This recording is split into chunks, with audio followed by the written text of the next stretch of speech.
לא דיברנו על אדיס אבבה, שאמרנו שנדבר, אז אני יודע שאבבה זה פרח, מהמם. ואדיס זה חדש. חדש, כלומר, אדיס אבבה זה פרח חדש, כן. וזה קשור לשפה העברית, כי יש לנו אומרים נגיד, נקטף באיבו, או איבי הנחל.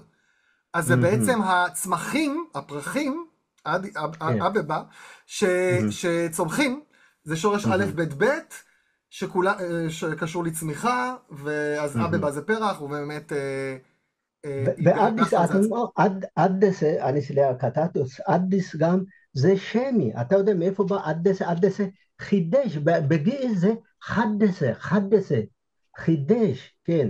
בגיל חדסה, באמרת אדס. למה? אמרת איבדה את החטא.